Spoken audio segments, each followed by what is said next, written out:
Assalamualaikum warahmatullahi wabarakatuh.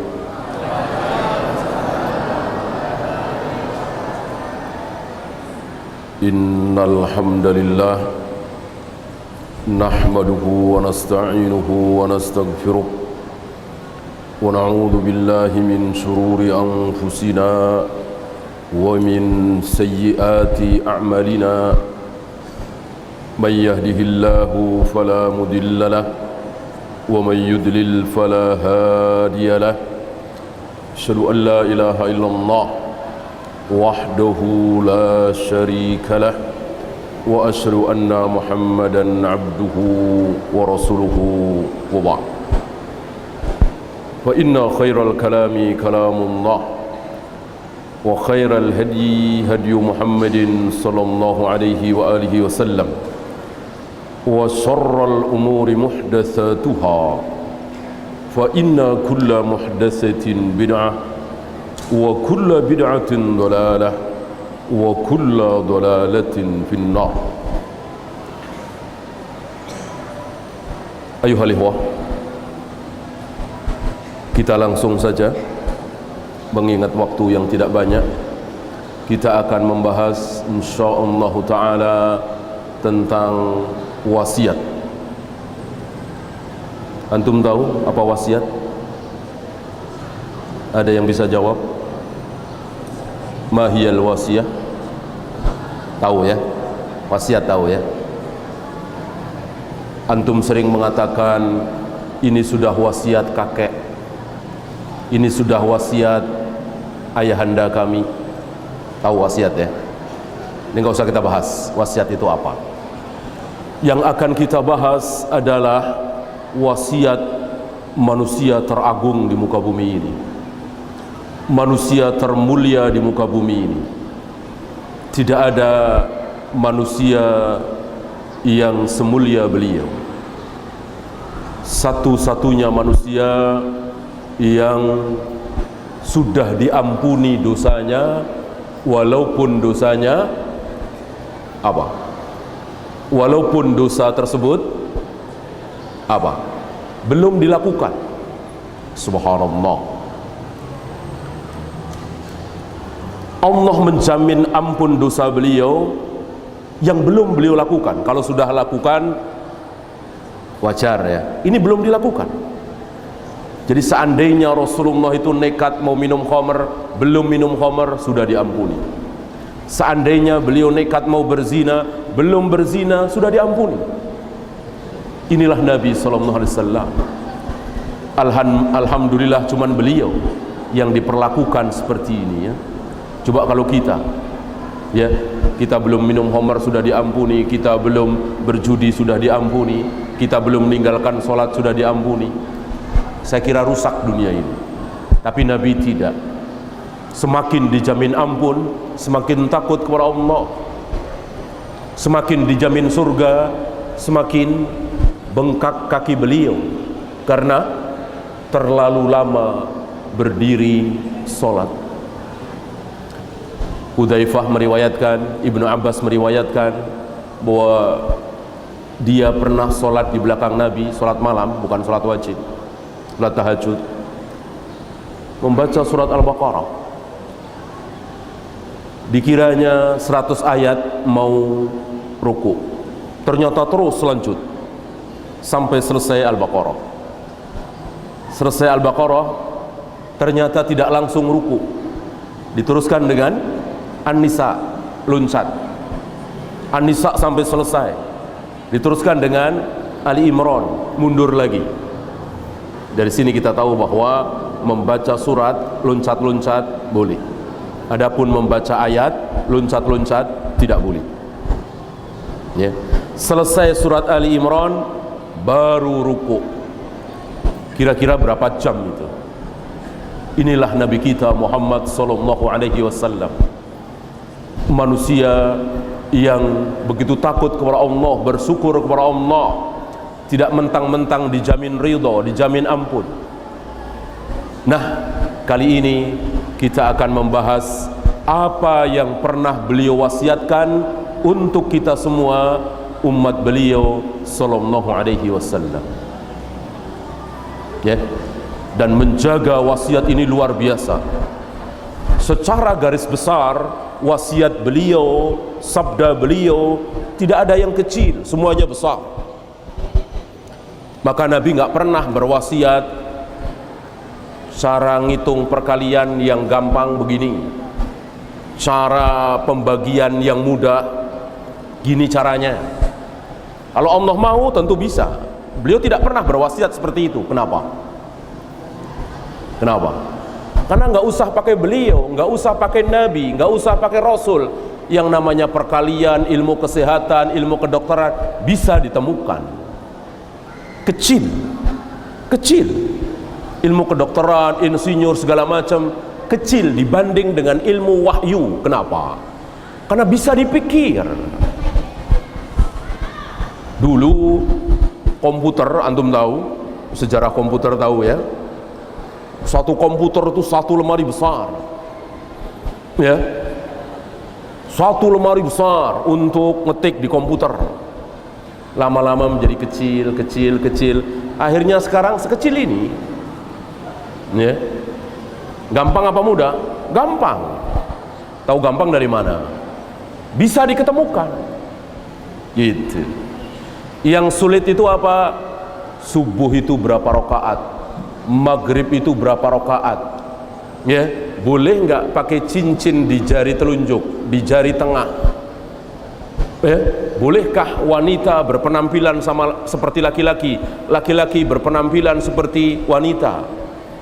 Ya, kenapa babi haram? Kenapa zina haram? Kenapa kita haram makan dan minum dengan tangan kiri? Ini yang sulit. Kenapa? Karena nggak bisa diketemukan. Benar dan salahnya tidak bisa diketemukan. Antum jawab coba. Kenapa jumroh dilempar? Kenapa Hajar Aswad dicium? Bisa jawab antum? Bisa jawab? Nggak bisa. Nggak bisa. Wahyu dari langit, dari Allah Rabbul Alamin. Nggak ada yang bisa jawab. Kenapa jumroh dilempar? Kenapa Hajar Aswad dicium? Kenapa tawaf 7 kali? Kenapa subuh 2 rakaat? Kenapa babi haram? Kenapa tidak boleh pakai cincin di jari tengah, di jari telunjuk? Kenapa laki-laki tidak boleh pakai emas? Profesor doktor manapun nggak akan bisa jawab ini, karena nggak tahu letak salahnya di mana. Ya kan? Beda dengan 5.537 kali 976. Hasilnya berapa? Bisa dihitung nggak? Bisa, gampang. Apalagi ada kalkulator. Maka Nabi nggak ngajarin yang gitu-gituan. Nabi tidak pernah mengajarkan hal-hal seperti itu. Karena bisa dipikir dengan otak, bisa dipikir dengan nalar, dan bisa dipikir dengan nurani. Ya. Tetapi kalau jumroh dilempar, Hajar Aswad dicium, otak mana yang bisa jawab? Nggak tahu. Semuanya langsung dari Allah, petunjuk dari Allah Rabbul Alamin. Tidak ada yang bisa jawab. Inilah agama, inilah keyakinan. Sampai Nabi wafat, beliau tidak pernah menjelaskan jumroh dilempar karena anu, Hajar Aswad dicium karena anu, kenapa tawaf 7 kali karena anu, kenapa maghrib 3 rakaat karena anu. Nggak ada. Karena apa? Karena kita nggak perlu tahu alasannya apa. Dirahasiakan oleh Allah. Allah akan bongkar rahasia itu nanti di surga. Setelah kita masuk surga, insya Allah akan Allah bongkar rahasia demi rahasia itu. Nanti kita akan manggut-manggut. Oh, itu ternyata ya. Kenapa babi haram itu ternyata baru tahu. Ya. Oh, laki-laki nggak boleh pakai cincin emas, kalung emas, gelang emas. Ternyata itu toh alasannya. Baru tahu sekarang. Itu nanti di surga. Di dunia Allah rahasiakan. Di dunia bagi kita cukup apa? Sami'na wa ata'na. Ini semangat para sahabat. Semangatnya adalah sami'na wa ata'na. Jangan seperti Yahudi, Bani Israel. Semangatnya apa? Antum tahu? Kalau para sahabat, orang-orang yang ada di sekitar Nabi, semangatnya sami'na wa ata'na. Kalau Yahudi, Bani Israel, bangsa kera dan babi, bangsa terkutuk, maklum al-maghdubi alaihim waladdallin, semangat mereka apa? Sami'na wa asaina. Kami dengar tapi kami enggak mau taat. Kami dengar tapi kami maksiati. Kami dengar tapi kami pikir-pikir dulu. Itu semangat Bani Israel, semangat Yahudi. Jangan ditiru. Maka antum jangan coba-coba berpikir. Jangan coba-coba berpikir, kenapa tawaf itu muternya ke kiri, tidak ke kanan, gitu. Kenapa sa'i itu dari sofa dulu baru ke marwah? Kenapa enggak marwah dulu baru ke sofa? Kenapa azan itu jarinya dimasukkan ke telinga? Bukan seperti ini ya, keliru. Dimasukkan ke telinga. Bilal azan seperti ini, enggak akan ketemu. Semuanya sami'na wa ata'na. Kenapa menunjuk dengan jari? Ya, bukankah nunjuk dengan jari itu kurang sopan? Yang sopan pakai apa? Nah, pakai jempol ya. Jempol kan lebih sopan ya. Maaf deh, rumah Pak Lurah mana? Oh itu Pak, ini kan kurang sopan. Gitu. Apalagi orang Jawa ya, saya orang Jawa. Yang sopan kan pakai ibu jari. Ini Pak, sopan. Kenapa kita nunjuk asyhadu alla ilaha illallah dengan jari? Telunjuk, bukan dengan jempol. Asyhadu alla ilaha illallah. Antum berani begini? Sopan? Ya. Sesat. Walaupun lebih sopan. Kenapa? Itulah ibadah. Itulah cara beragama. Sami'na wa ata'na terhadap seluruh apa yang dari Allah dan Rasulnya alaihi salatu wassalam. Jangan pernah berpikir agama itu pakai ketaatan. Jangan terlalu banyak mikir ya. Yang terlalu banyak mikir lalu tidak taat siapa? Al-Yahud, Yahudi Bani Israel. Ketika Nabi Musa mengatakan selepas mereka dari perbudakan Fir'aun, Nabi Musa mengatakan masuklah ke Palestina, Syam, perangi bangsa Jabbarin, kalian akan menang. Ucapan Nabi Musa alaihi salatu wassalam, wahyu dari langit. Karena Nabi Musa tidak mungkin berbicara semau dia. Seluruh ucapan para nabi dan rasul diatur oleh Allah, wahyu. Mestinya Bani Israel al-Yahud mendengar ucapan Nabi Musa, semangat, langsung masuk Palestina, dijamin menang. Tapi mereka banyak mikirnya. Ya Musa, mereka banyak, kita sedikit. Mereka persenjataannya lengkap, kami seadanya. Mereka kuat, kami lemah. Gimana kami bisa mengalahkan mereka? Idhab anta wa rabbuk faqatila inna hahuna qa'idun. Pergi saja engkau bersama Tuhanmu. Sudah perang saja bersama Tuhanmu. Kami mau duduk-duduk di sini saja. Inilah Yahudi, inilah Bani Israel. Tidak taat kepada nabinya sallallahu alaihi wasallam. Adapun kita wajib taat kepada Nabi sallallahu alaihi wasallam walaupun tidak masuk akal. Walaupun akal kita tidak bisa mencerna. Antum bisa bayangkan, seandainya Nabi Ibrahim menerima wahyu dari Allah lewat mimpinya disuruh menyembelih siapa? Putranya Ismail. Seandainya beliau pakai akal, pakai fikir, pakai nurani, kira-kira mau melaksanakan enggak?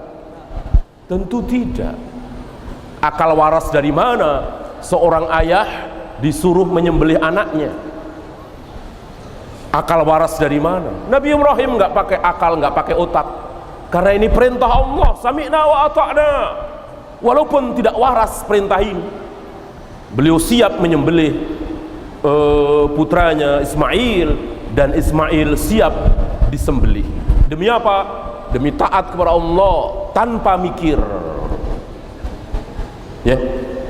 Nah, kita akan rinci beberapa wasiat Nabi sallallahu alaihi wasallam yang hari ini banyak dilupakan oleh kaum muslimin. Apa wasiat terbesar beliau untuk kita semua? Saya kira antum tahu. Beliau berwasiat bahwa kita disuruh berpegang kepada apa? Wasiat terbesar beliau. Kita disuruh berpegang kepada, berpatokan kepada, berpedoman kepada Al-Quran dan hadis, Al-Quran dan sunnah. Hari ini mulai dilupakan. Kalau omongan iya, kalau omongan iya, Al-Quran dan hadis, Al-Quran dan sunnah. Prakteknya nol sebagian kaum muslimin. Buktinya apa? Nih hadisnya, ya, nih ayatnya. Nggak mau. Lebih percaya kepada kiainya, lebih percaya kepada ustadznya, lebih percaya kepada gurunya. Padahal Nabi berwasiat Al-Quran dan sunnah, ya. Nabi berwasiat misalnya 4 hari sebelum wafat, 4 hari sebelum wafat, Kamis, Jumat, Sabtu, Ahad, Senin. Hari Kamis, Kamis malam kira-kira. Kan beliau wafat hari hari Senin. Kira-kira hari Kamis atau malam Jumat. Beliau mengatakan, dan ini direkam, disaksikan, didengar oleh Aisyah, la'anallahu al-yahuda wan nasara. Allah mengutuk dan melaknat Yahudi dan Nasrani. Kenapa? Ittakhadhu kubur anbiya'ihim masajid. Karena mereka Yahudi dan Nasrani menjadikan kubur-kubur para nabi menjadi apa? Menjadi masjid. Lihat, sabda Nabi 4 hari sebelum beliau wafat. Allah mengutuk, melaknat Yahudi dan Nasrani. Salah satu gara-garanya, sebabnya adalah mereka Yahudi dan Nasrani menjadikan kubur-kubur para nabi menjadi masjid, tempat ibadah. Sabda Nabi SAW. Dari sini jelas mengumpulkan antara masjid dengan kuburan, menyatukan antara kuburan dengan tempat ibadah. Itu perbuatan Yahudi dan Nasrani, laknatullah alaihim jami'an. Ya, lihat hari ini sebagian kaum muslimin menirunya. Ketika dibawakan hadis ini, mereka mengatakan guru kami nggak apa-apa, kiai kami mendiamkannya. Lihat, padahal Nabi sudah berwasiat, berpedomanlah dengan Al-Quran dan hadis, Al-Quran dan hadis, Al-Quran dan sunnah. Bukan kiai, bukan si fulan, bukan si A, bukan si B. Ini wasiat besar Nabi sallallahu alaihi wasallam. Maka antum para pelajar yang belajar ilmu, maka jangan takut ketika mengamalkan sebuah hadis. Amalkan sebuah hadis. Walaupun kiri kanan antum enggak ada yang mengamalkan. Amalkan sunnah Nabi sallallahu alaihi wasallam. Ya. Amalkan qala Allah wa qala Rasul. Walaupun di kiri kanan antum tidak ada yang mengamalkan. Ya. Yang nyuruh memanjangkan jenggot, memelihara jenggot siapa? Nabi Muhammad sallallahu alaihi wasallam. Ya. Waqful liha, jazzus sawarib, khaliful majus, khalifun nasara. Panjangkan jenggotmu, rapikan kumismu. Berbedalah dengan Yahudi dan Nasrani. Siapa yang nyuruh? Nabi Muhammad sallallahu alaihi wasallam, nabi kita, rasul kita, kekasih kita. Maka antum jangan melihat kiai, ulama, guru ketika mereka tidak berjenggot, malah merapikan kumis, memelihara kumis. Ikutilah Nabi sallallahu alaihi wasallam. Sunnah Nabi alaihi salatu wassalam. Begitu cara kita beragama. Ya, ini wasiat Nabi sebelum beliau wafat. pedomani Al-Quran dan Sunnah. Taraktu fikum amrayni lan tadillu abadan lamma tamassaktum bihima. Aku tinggalkan di tengah-tengah kalian dua perkara, kalian tidak akan sesat selama-lamanya ketika kalian berpegang kepada yang dua. Apa? Al-Quran dan Sunnah, Al-Quran dan hadis. Walaupun guru antum tidak ada yang mengamalkan, walaupun kiai-kiai kita tidak ada yang mengamalkan, ya, karena pedoman kita Al-Quran dan Sunnah. Guru, ulama, kiai, manusia-manusia mulia, tapi masih manusia, bisa benar bisa salah. Yang tidak mungkin salah Nabi Muhammad sallallahu alaihi wasallam, karena beliau adalah maksum, terjaga dari kesalahan. Allah tidak akan membiarkan beliau berbuat salah. Maka seandainya beliau berbuat salah, langsung ditegur dengan turunnya wahyu. Ketika beliau bermuka masam kepada seorang buta, Ibnu Ummi Maktum, ditegur dengan turunnya wahyu, abasa wa tawalla an ja'aul a'ma. Ketika beliau dijawab tentang berapa jumlah ashabul kahfi, beliau katakan nanti jawabannya, tunggu. Beliau lupa mengucapkan insyaallah. Beliau lupa mengucapkan insyaallah, maka ditegur dengan ayat wala taqullana li syai'in inni fa'ilun dzalika ghadan illa ayyasha'allah. Jangan engkau katakan besok, katakan insyaallah. Inilah Nabi Muhammad sallallahu alaihi wasallam, ketika salah langsung ditegur dengan wahyu, salah ditegur dengan wahyu. Adapun Nabi wafat, Abu Bakar salah, enggak ada yang menegur. Umar salah dalam masalah haji tamattu, Aisyah salah dalam masalah sutroh salat, Ibnu Umar salah dalam masalah mandi junub. Allah biarkan, Allah tidak menurunkan wahyu, karena Nabi wafat, wahyu sudah putus. Begitu juga Imam Syafi'i salah, Imam Bukhari salah, guru-guru kita salah, kiai kita salah, tidak turun wahyu menegurnya. Oleh karena itu kita tidak boleh mengikuti kesalahan yang sudah jelas, ya. Nabi melarang makan dan minum dengan tangan kiri. Antum lihat guru antum, kiai antum makan minum dengan tangan kiri, maka pegangi wasiat Nabi. Makan dan minum dengan tangan kiri, itu cara makan dan minumnya siapa? Syaitan. Sabda Nabi sallallahu alaihi wasallam, syaitan itu jin, makan dan minum dengan tangan kiri. Maka haram bagi kalian, kata Nabi, makan dan minum dengan tangan kiri, wajib dengan tangan kanan. Wasiat siapa? Wasiat Nabi sallallahu alaihi wasallam. Maka gigit dengan gigi geraham, addu 'alaiha bin nawajid, kata Nabi. Walaupun tidak ada yang mengamalkan, walaupun jauh dari apa yang dipraktekkan oleh guru-guru kita, kiai kita, karena pedoman kita adalah Al-Quran dan hadis, Al-Quran dan hadis, Al-Quran dan hadis. Sebaliknya, ketika guru-guru kita, masyarakat kita melakukan sesuatu ibadah yang tidak ada contoh dari Nabi sallallahu alaihi wasallam, misalnya di kampung saya sana di tanah Jawa, itu kalau ada orang mati diapain? Ditahlilkan 3 hari, 7 hari, 40 hari, 100 hari, ya. Itu kebiasaan masyarakat saya. Apakah ini kita ikuti begitu saja? Karena guru pasti benar, kiai nggak mungkin salah, betul? Jangan begitu. Yang tidak mungkin salah adalah Rasulullah Muhammad sallallahu alaihi wasallam. Apakah Nabi Muhammad sallallahu alaihi wasallam mencontohkan mentahlilkan kematian 3 hari, 7 hari, 40 hari, 100 hari? Ketika Nabi masih hidup, sudah ada yang mati belum, sahabat? Ketika Nabi masih hidup, sudah ada kematian seorang muslim belum? Sudah belum? Sudah. Mari kita hitung. Hamzah paman beliau yang gugur di perang Uhud, dan Nabi sematkan gelar Sayyidus Syuhada, sayyidnya para syuhada, itu wafat ketika Nabi masih hidup.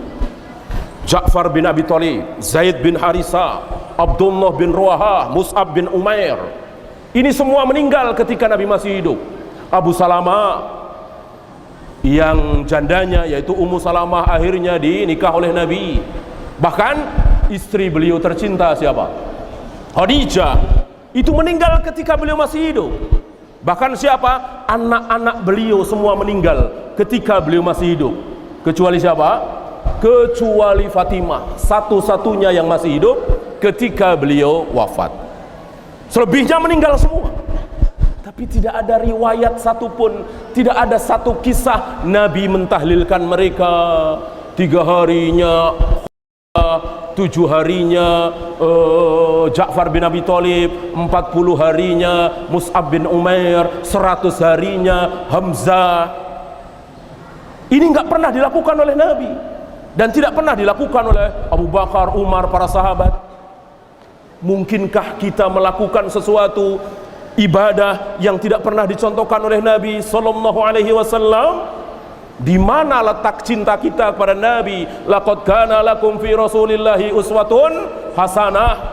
Kalau mau contoh Nabi, apakah Nabi mencontohkan seperti itu? Padahal ini ibadah.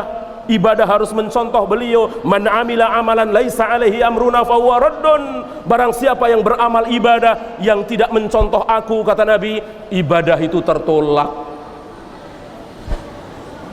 Walaupun sholat, walaupun puasa, walaupun zikir. Antum mau sholat qobliyah duhur, sebentar lagi nanti qobliyah duhur antum ya. Sebelum qobliyah duhur qomat dulu. Berani nggak? Sebelum qobliyah duhur qomat dulu, bukan duhurnya, qobliyah duhur. Berani nggak? Nggak berani kan? Nah, antum masuk masjid, sholat tahiyatul masjid. Sebelum tahiyatul masjid qomat dulu. Berani nggak? Nggak berani kan? Ya, kenapa? Kenapa nggak berani? Qomat kan bagus. Allahu Akbar, Allahu Akbar, asyhadu an la ilaha illallah, asyhadu anna Muhammadar Rasulullah. Bagus semua itu, kenapa nggak berani? Ya, kenapa nggak dilakukan? Padahal bagus. Qobliyah duhur bagus, tahiyatul masjid bagus, qomat bagus, kenapa nggak berani? Jawab. Nah, ini ilmu nih. Jawab antum yang muda-muda remaja. Kenapa nggak berani? Nah, jawab. Apa? Karena nggak ada contoh dari Nabi sallallahu alaihi wasallam. Nabi dan para sahabat tidak pernah mencontohkan qomat dulu baru tahiyatul masjid, qomat dulu baru qobliyah duhur. Qomat hanya dicontohkan oleh Nabi ketika mau sholat berjamaah duhur, asar, atau sholat sendiri tapi sholat duhur, asar. Ini bukti bahwa ibadah itu tidak dengan mikir, tidak dengan akal kita, tidak dengan nurani kita. Tidak boleh kita mengatakan kan tahlilan bagus, yang dibaca subhanallah, alhamdulillah, sholawat, baca Al-Quran, daripada ngobrol, main gaple. Nggak bisa, ini agama. Agama harus nyontoh, agama harus ngikut, agama tidak boleh ngarang. Sebab kalau boleh ngarang ya tadi jadi rusak. Ya, contoh menarik.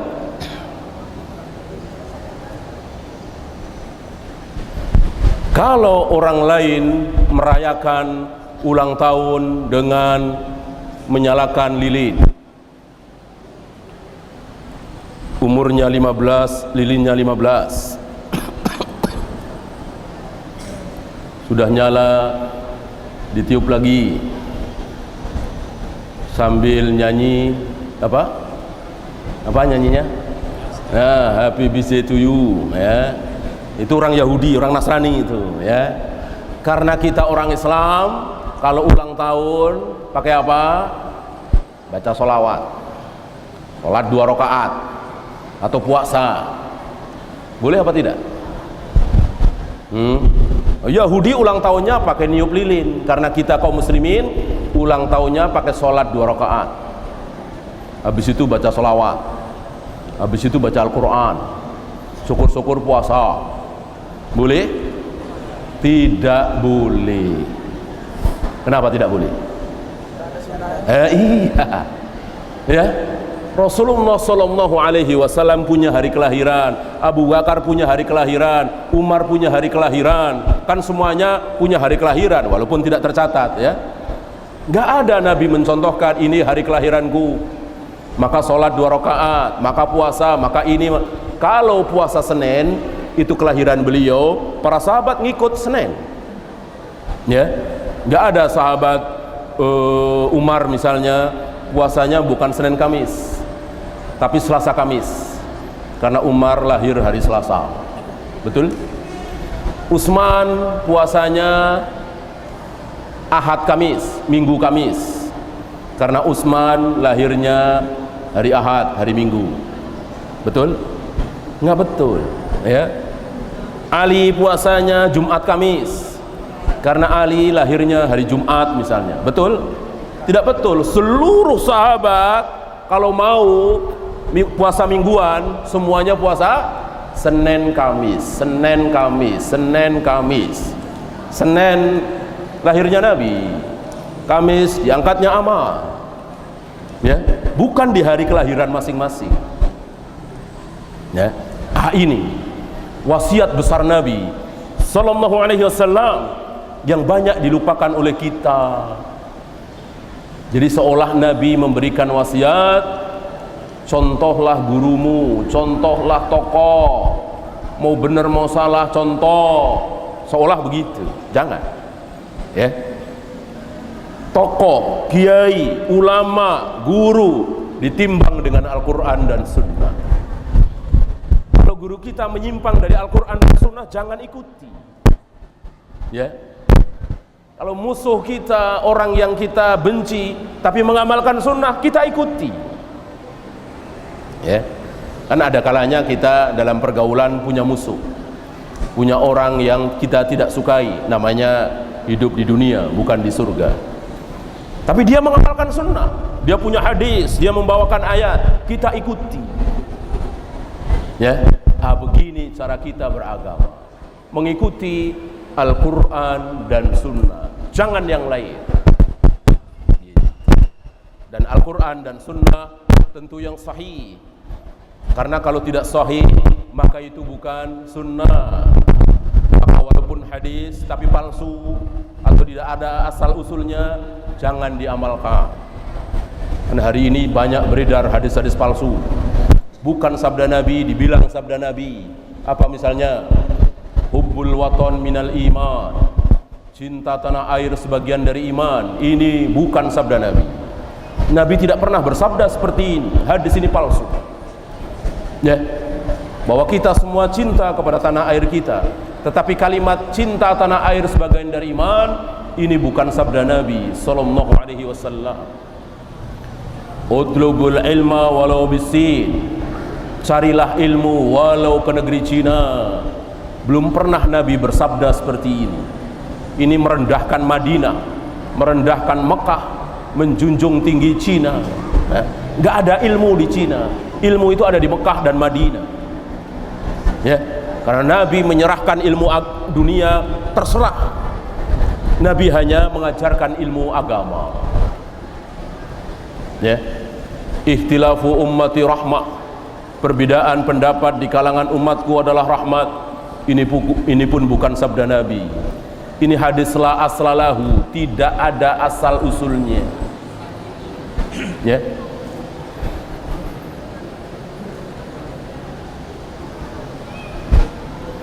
Ibadah yang tidak pernah dicontohkan oleh Nabi namanya apa, Dek? Namanya apa, Dek? Ibadah nih, sholat misalnya, atau puasa, atau zikir, atau wirid, tapi tidak pernah dicontohkan oleh Nabi. Namanya apa? Ada yang tahu? Nah, namanya bid'ah. Bid'ah itu ibadah, tapi nggak pernah dicontohkan oleh Nabi. Seperti tadi, saya sholat 2 rakaat karena hari ini hari kelahiran saya. Saya bersyukur karena saya ditakdirkan oleh Allah menjadi orang yang sukses, misalnya menjadi menteri, misalnya menjadi dokter terkenal, misalnya. Saya bersyukur, saya sholat 2 rakaat. Ini namanya bid'ah.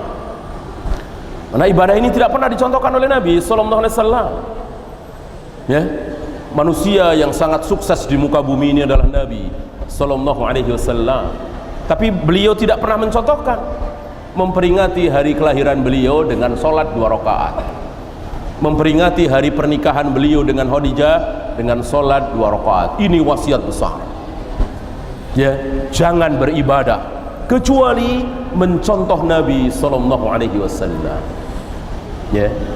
Bahkan antum tahu para ulama saking cintanya kepada Nabi, saking menggigit sunnah Nabi dengan gigi raham, para ulama ahlu sunnah mengatakan mencium Hajar Aswad dengan mengeluarkan bunyi, mengecup, maka dosa bid'ah. Gitu. Kenapa? Karena Rasulullah SAW tidak pernah mencium Hajar Aswad dengan mengecupnya, mengeluarkan bunyi. Yang dilakukan oleh Nabi hanya menempelkan bibir, menempelkan pipi, tidak lebih dari itu. Lebih bid'ah, lebih salah, dosa. Inilah para ulama, saking cintanya kepada ajaran Nabi, tidak mau beda dari Nabi sallallahu alaihi wasallam. Dan itu yang dicontohkan oleh para sahabat. Apapun yang dilakukan oleh Nabi ditiru.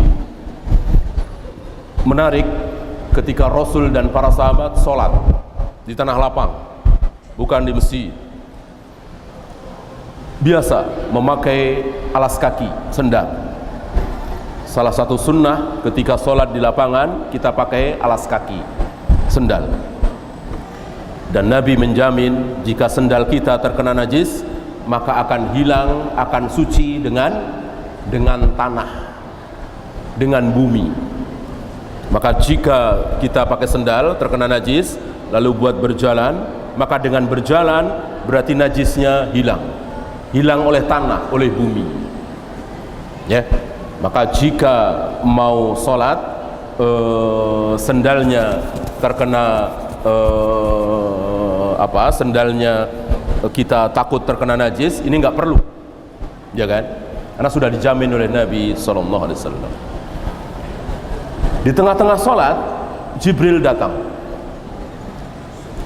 Jibril datang kepada Nabi untuk memerintahkan Nabi melepaskan alas kakinya, melepaskan sendalnya. Karena sendal Nabi ada qadar. Nabi lepaskan sandalnya. Antum tahu apa yang dilakukan oleh para sahabat? Begitu melihat Nabi melepaskan sendalnya, para sahabat serempak semua melepaskan sendalnya. Inilah para sahabat. Jadi mencontoh Nabi nggak pakai pikir, nggak pakai nanya, nggak kayak kita. Kalau kita yang ada di situ mungkin tunggu selesai sholat dulu, habis sholat nanya, ya Rasul, kenapa sendalnya dilepas? Mungkin kita begitu, ya. Sahabat tidak. Ketika Nabi melihat sesuatu dalam ibadah, melakukan sesuatu, langsung dicontoh, langsung ditiru. Karena Nabi pasti benar, Nabi tidak mungkin salah. Inilah para sahabat, sami'na wa terhadap Nabi. Apapun yang diperintahkan oleh Nabi, sami'na wa ta'na, walaupun berat. Saya contohkan satu contoh besar di mana para sahabat merasa berat dengan turunnya sebuah ayat. Ayat-ayat akhir dari surat Al-Baqarah. Wa in tubdu ma fi anfusikum aw tufuhu yuhasibkum bihillah. Apa artinya? Jika kalian tampakkan apa yang ada di hati, misalnya diucapkan, dilakukan dengan tangan, dilakukan dengan kaki, autufuhu, atau kalian sembunyikan dalam hati, apa kata Allah? Yuhasibkum bihillah, Allah akan bikin perhitungan. Gitu. Kan kita melihat, kita memegang, kita melangkah, kan diawali oleh hati. Nah, ketika apa yang ada di hati itu tidak ditampakkan dengan tangan, kaki, disembunyikan di hati, kata Allah, sama saja. Yuhasibkum bihillah, kami bikin perhitungan, kami catat. Para sahabat merasa berat dengan ayat ini. Para sahabat merasa berat dengan ayat ini karena sahabat faham apa maksud ayat ini, bahwa keburukan-keburukan yang masih tersimpan di hati tetap akan ditulis. Jadi kalau kita misalnya melihat orang hidungnya pesek, lalu kita ngomong, hidung kamu pesek banget, dengan kita sembunyikan di hati, ya, kita sembunyikan di hati, ini orang hidungnya pesek banget, jelek banget. Kata ayat ini, menurut ayat ini sama, ditulis. Luar biasa, ya, diuji sahabat. Maka sahabat datang kepada Nabi alaihi salatu wassalam dengan berlutut, Sahabat mengatakan, ya Rasulullah, kullifna minal amal. Ya Rasulullah, kami telah diwajibkan melakukan amalan-amalan yang kami sanggup, seperti sholat, seperti puasa, seperti zakat, tidak berzina, tidak minum khamar, tidak berjudi. Insya Allah kami sanggup. Tapi kami sekarang dibebani dengan ayat yang kami tidak sanggup. Apa? Wa in tubdu ma fi anfusikum aw tufuhu yuhasibkum billah. Engkau tampakkan atau engkau sembunyikan, sama saja dosa. Nabi mengatakan, hal taqulun kama yaqulul yahud sami'na wa asayna faqulu sami'na wa ata'na. Apakah kalian akan mengatakan seperti apa yang dikatakan oleh Bani Israel al-Yahud, yaitu sami'na wa asayna? Kata Nabi, jangan. Ucapkan oleh kalian sami'na wa ata'na.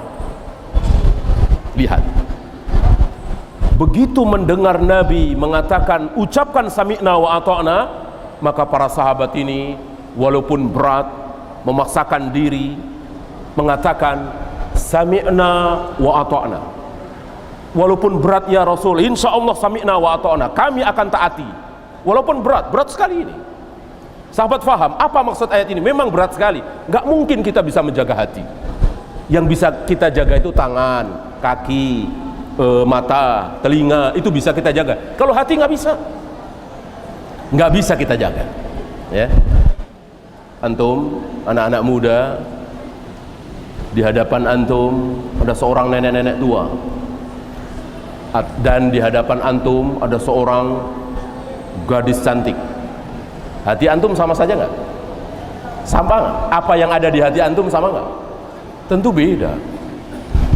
Tentu beda. Kalau sama, bukan laki-laki. Ya, melihat nenek-nenek tua dengan melihat gadis cantik, hatinya sama saja, bukan laki-laki. Jelas bukan laki-laki, ya, nggak normal. Ya, laki-laki apaan itu? Ya, laki-laki sejati tentu beda, akan bergetar dia, gitu. Maka kata Nabi, tundukkan pandangan, tundukkan pandangan, tundukkan kepala, palingkan pandangan. Karena apa? Ada perasaan beda. Hati. Kalau mulut bisa, nggak apa-apa. Ya, tangan diem aja, kaki diem. Hati nggak bisa. Itulah hati. Ya, karena hati manusia itu ada di mana? Antum tahu? Hati manusia itu ada di mana? Nah, hati manusia itu ada di mana? Ini kata Nabi SAW. Bukan kata saya, bukan kata si A, si B. Kata Nabi, hati manusia ada di mana? Di antara dua jari Allah. Hati manusia itu ada di antara dua jari Allah, dibolak-balikkan oleh Allah sesuka Allah. Gitu. Maka kadang nggak tahu sebabnya kita merasa sedih, kadang kita merasa senang, kadang mendengarkan satu ayat meneteskan air mata kita, besoknya dengar ayat itu lagi nggak ada meneteskan air mata.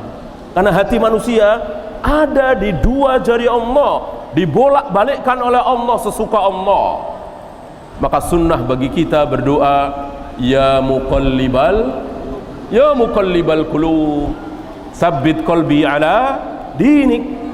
Wahai Allah, zat yang membolak-balikkan hati, tetapkanlah hatiku selalu berada dalam agamamu. Maka yang membuat kita rajin sholat berjamaah siapa? Allah Rabbul Alamin. Yang membuat wanita-wanita berani pakai jilbab, berani tampil beda, yang lainnya membuka aurat pakai rok mini, dia tampil pakai jilbab rapi islami. Yang membuat dia berani seperti itu siapa? Allah Rabbul Alamin.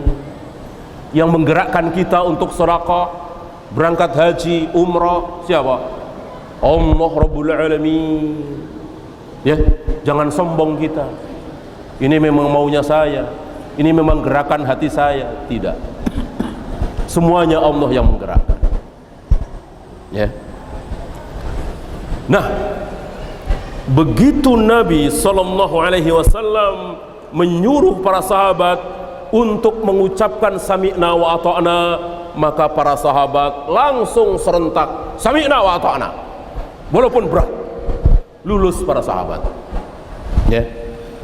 Setelah para sahabat sami'na wa ata'na terhadap perintah Nabi, tidak selang lama turun ayat berikutnya menghapus ayat ini. Ini dalam kaidah tafsir disebut nasikh mansukh. Ada nasikh, ada mansukh. Turun ayat berikutnya menghapus ayat yang berat ini. Apa ayat berikutnya yang dimaksud? La yukallifullahu nafsan illa wus'aha. Allah tidak akan membebani seseorang dengan beban di luar kesanggupannya, di luar kesanggupan manusia untuk menjaga hatinya. Maka jika ada di hati kita pikiran-pikiran yang kurang baik, tapi itu cuma di hati, tidak sampai ke mata, tidak sampai ke telinga, tidak sampai ke tangan, maka ini dimaafkan. La yukallifullahu nafsan illa wus'aha. Inilah para sahabat. Semakin turun ayat semakin ringan, semakin turun ayat semakin ringan, ya. Antum tahu awal mula diwajibkan puasa Ramadan, kalau sudah tidur, misalnya habis maghrib tidur, ketiduran, maka apa? Tidak boleh makan, tidak boleh minum sampai besok. Itu awal mula diwajibkan puasa Ramadan. Berat kan? Lalu turun ayat berikutnya, ya, uhilla lakum lailatas syam arrafathu ila nisaikum. Di malam hari bulan puasa kalian boleh berbuat rafas, menjima istri kalian, makan minum boleh. Semakin turun ayat semakin ringan. Itulah para sahabat, itulah kaum muslimin. Bandingkan dengan Yahudi, bandingkan dengan Bani Israel. Semakin turun ayat semakin apa? Semakin berat. Semakin turun ayat semakin sulit. Apa? Ayat pertama yang Allah turunkan kepada Bani Israel tentang penyembelihan sapi betina. Allah katakan lewat Nabi Musa, izbahu baqaratan, sembelihlah sapi betina. Gampang apa sulit nyembelih sapi betina? Gampang apa susah? Gampang sekali. Gampang sekali. Cari sapi betina mudah, ya. Tapi dasar Yahudi, dasar Bani Israel, bukannya segera cepat-cepat cari sapi betina, malah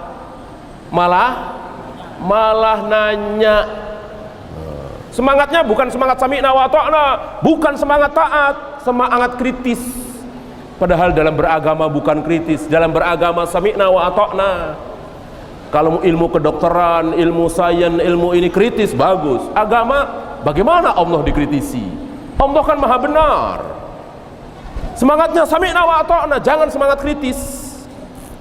Nah, Yahudi kritis. Wahai Musa, sapi betina yang warnanya apa? Loh, cari-cari kerjaan kan? Cari saja sapi betina, selesai. Ini pakai nanya warnanya apa? Karena beliau sebagai nabi, beliau bermunajat kepada Allah, turun wahyu, warnanya kuning. Tambah agak sulit, sapi betina warna kuning, berarti putih nggak boleh, hitam nggak boleh, belang nggak boleh, tambah sulit kan? Ini bukannya segera nyari, masih nanya lagi, yang tua apa yang muda? Yang sudah tua apa yang masih muda, masih kecil? Nabi Musa pun menjawab atas wahyu dari Allah, yang tidak terlalu tua, tidak terlalu muda. Masih nanya lagi, apa? Yang sudah buat kerja apa belum? Inilah Yahudi, ya. Maka antum hati-hati, jangan menempuh cara Yahudi. Bentar-bentar nanya, ya. Bukannya segera ambil air wudhu, datang ke masjid, sholat berjamaah, ini masih pakai nanya-nanya. Jangan. Itu Yahudi, ya. Yahudi itu simbol keburukan. Yahudi itu simbol al-maghdubi alaihim, manusia yang dimurkai oleh Allah. Maka Nabi SAW mewasiatkan kepada kita, jangan ikuti kelakuan Yahudi dan Nasrani. Hari ini sebagian kita mengikuti Yahudi dan Nasrani, ya, justru Yahudi ditiru, diikuti. Itu sebagian dari kita hari ini, ya. Kalau menurut sunnah, kalau pemimpin kita salah, pemimpin kita keliru, kalau menurut Rasul dan para sahabat, diapain? Didoakan, ya Allah, perbaiki pemimpin kami, sadarkan pemimpin kami, jangan korupsi lagi, jangan selingkuh lagi, jangan meninggalkan sholat jamaah. Begitu, itu sunnah, didoakan dari jauh. Atau kalau bisa, pegang tangannya si pemimpin ini, ajak ke tempat sepi, berdua, mungkin bertiga, berempat, jangan di depan umum, nasihati baik-baik kalau bisa, ya. Tentu sabda Nabi ini untuk ibunya presiden, bapaknya presiden. Ibunya presiden kan bisa kan narik tangan presiden, ibunya, atau istri presiden, atau abangnya presiden, atau adiknya presiden, atau teman dekatnya presiden, dulu teman kental waktu kuliah misalnya. Bisa kan pegang tangannya? Kalau antum bisa nggak? Kita bisa nggak? Tangan presiden kita pegang, tangan kita tarik, ajak ke tempat sepi, ya, habis kita sama pas pampres, ya kan? Nah itu sunnah Nabi. Kalau pemimpin kita salah, presiden kita salah, nasihati berdua. Dan itu tentu kita nggak bisa, karena kita bukan apa-apanya presiden, kecuali kita tadi, ibunya presiden, bapaknya presiden, abangnya presiden, istrinya presiden. Ini cara sunnah Nabi SAW. Ini wasiat Nabi SAW. Lihat hari ini kaum muslimin mengikuti cara Yahudi. Antum tahu cara Yahudi? Kalau presidennya salah, pemimpinnya salah, cara Yahudi gimana? Antum tahu?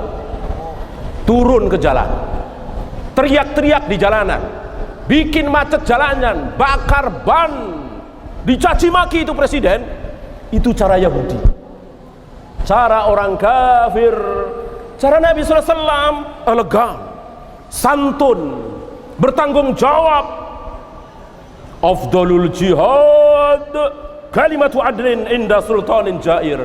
Ini kata Nabi, sebesar-besar jihad terbesar adalah ucapan yang adil, ucapan yang hak, ucapan yang benar. Di mana? Di hadapan seorang pemimpin yang dolim. Di hadapan, bukan di televisi, bukan di radio, bukan di koran, bukan di Bundaran HI, bukan di Sudirman Tamrin, bukan.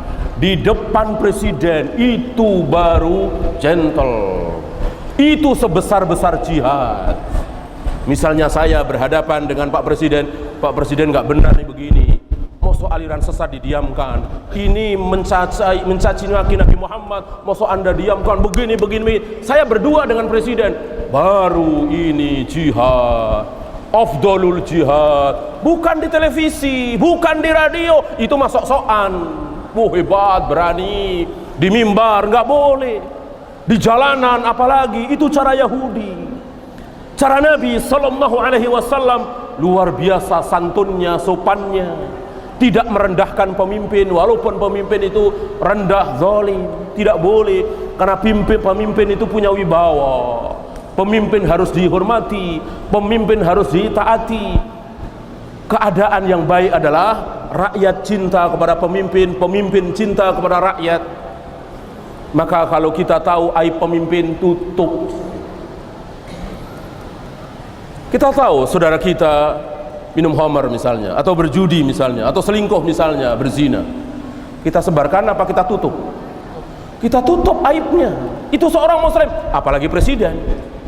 Lebih harus kita tutup lagi. Nggak boleh.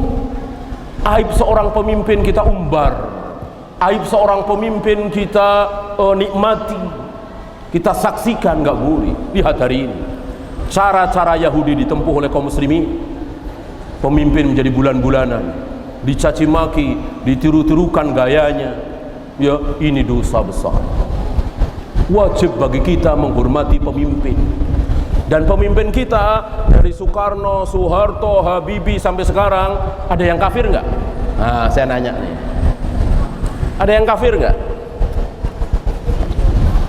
Presiden kita dari mulai Soekarno, Soeharto, ya, Habibie, Abdurrahman Wahid sampai sekarang, ada yang kafir nggak? Jawab, ada yang kafir nggak? Nggak ada, semuanya Muslim, semuanya Muslim. Gak ada yang Kristen, gak ada yang Buddha, gak ada yang Hindu, semuanya Muslim. Karena Indonesia ini negara Muslim, Indonesia ini negara Islam. Jangan percaya kalau dibilang Indonesia negara kafir, salah besar. Antum tahu negara kafir itu mana? Ayo sebut contoh negara kafir, mana? Jepang, itu negara kafir. Mana lagi?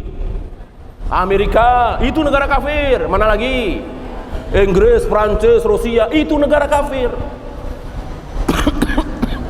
Adapun Indonesia, Malaysia, Mesir, Yordan, Syria, Saudi, itu negara Islam, negaranya kaum muslimin. Buktinya apa? Ayo. Ini wasiat Nabi. Salah satu wasiat Nabi. Apa buktinya? Kalau Indonesia ini negara Islam. Apa coba? Suara adzan menggema di mana-mana dengan bebasnya. Itu salah satu ciri negara Islam. Suara adzan menggema di mana-mana. Bandingkan dengan Jepang, Rusia, Inggris, Prancis, Jerman, nggak ada gema suara adzan. Antum coba-coba adzan di Tokyo pakai pengeras, kalau nggak disamperin polisi, ditangkap, mengganggu keamanan. Begitu juga di Amerika, di New York, di Berlin, di Jerman, pasti ditangkap. Nggak boleh. Indonesia begitu bebasnya, suara adzan, saut-sautan, ya. Dan itu kata Nabi. Nabi satu ketika ingin menyerang satu negeri, ketika ingin berperang menyerang satu negeri, dan itu waktu subuh, maka Nabi tunggu sampai subuh datang. Nabi tunggu apa? Ada suara adzan apa tidak? Kalau terdengar suara adzan, beliau batalkan penyerangan. Ini negerinya kaum muslimin, ini negara Islam. Kalau tidak terdengar suara adzan, baru diserang. Ini negeri kafir. Berarti Nabi membedakan negeri kafir dengan negeri Islam itu dengan menggema suara adzan di mana-mana. Itu negeri Islam. Lihat negeri kita ini, ya. Sampai suara adzan masuk ke handphonenya menteri atau bahkan presiden. Menteri sedang dialog live dengan salah satu stasiun televisi atau radio, ya. Dengar suara adzan, kebetulan pas dialognya nggak jauh dari situ ada masjid. Ini berani menghentikan nggak si menteri ini, si presiden ini? Nggak berani. Tolong hentikan dulu itu suara adzan, masuk ke handphone saya, masuk ke radio. Nggak berani. Ini saking besarnya syiar Islam di negeri kita ini.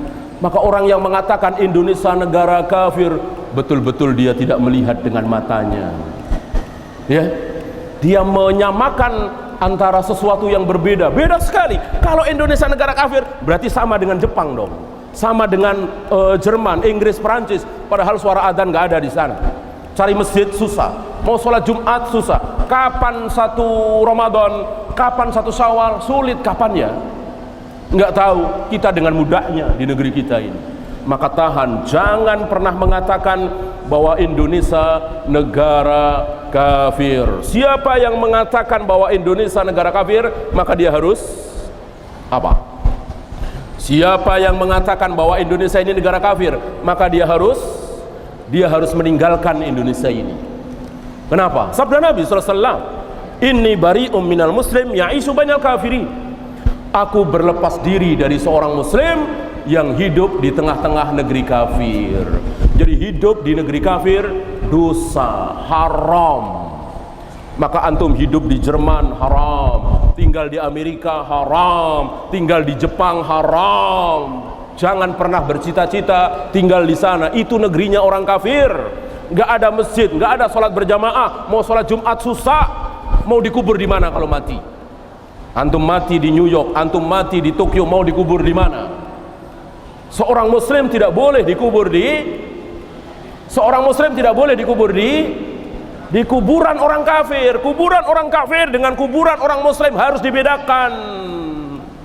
Tidak boleh disatukan. Mau dikubur di mana? Ya. Kecuali dengan beberapa alasan. Setidaknya ada 3 alasan kenapa kita boleh tinggal di Amerika misalnya, Inggris misalnya, Jepang misalnya. Tanpa alasan tidak boleh. Maka jangan pernah bercita-cita hidup di negeri kafir. Ya, hati kita ini lemah. Hati kita ini sangat lemah. Ketika masjid tidak jauh dari rumah kita, suara azan kita dengar tiap hari, belum tentu kita ke masjid. Apalagi nggak dengar suara azan, apalagi nggak lihat masjid. Semakin jauh kita dari Allah, semakin lupa bahwa Tuhan kita adalah Allah. Ya. Ini sebagian kaum muslimin mengikuti orang-orang Yahudi, padahal Allah melarang kita mengikuti orang-orang Yahudi.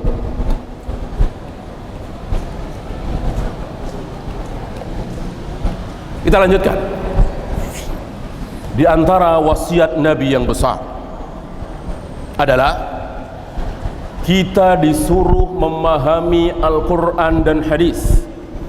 Kita diwajibkan memahami Al-Quran dan sunnah. Dengan pemahaman siapa? Ini wasiat besar. Kan Al-Quran perlu difahami, hadis perlu difahami. Nah, apakah kita fahami sendiri? Tentu tidak. Kita harus mengikuti pemahaman siapa? Jawab. Siapa? Kan ayat Al-Quran perlu kita fahami. Kan banyak ayat Al-Quran yang sulit kita fahami. Falamma qada Zaidun watara, ketika Zaid sudah menunaikan hajatnya, aku nikahkan engkau dengan dia. Ya. Antum tahu Zaid ini siapa? Engkau di sini siapa? Dia di sini siapa? Tentu nggak ada dalam Al-Quran. Ya, kita butuh pemahaman tafsir dari ayat itu. Nah, pemahaman itu pemahaman siapa? Pemahaman para sahabat. Pemahaman para sahabat. Maka tidak boleh kita baca ayat, kita fahami sendiri. Ada orang memahami ayat lalu difahami sendiri.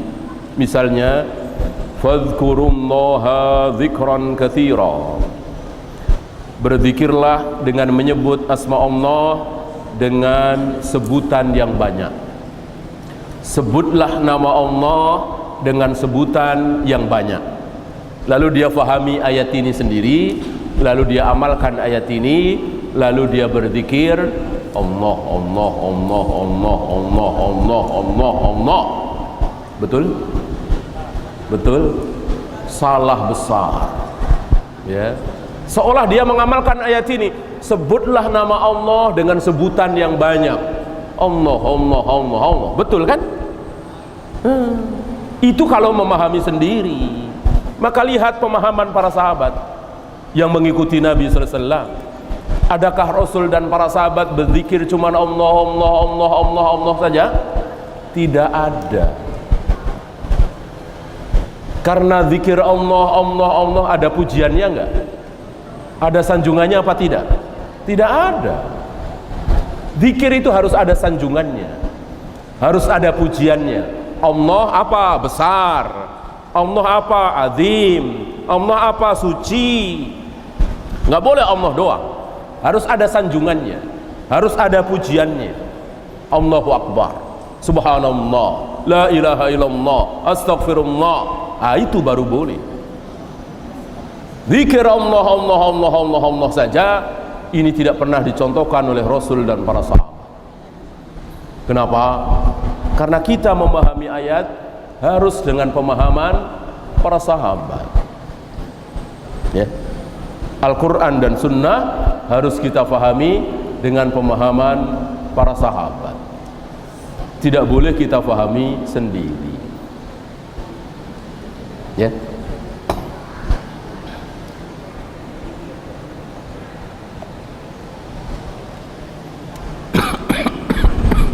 Contoh sederhana. Apa perintah Nabi kepada orang yang baru saja masuk masjid, mau duduk di masjid? Nabi nyuruh apa? Ngapain dulu? Nah, Nabi menyuruh kepada orang yang datang ke masjid untuk sholat tahiyatul masjid. Jelas, antum tahu hadisnya.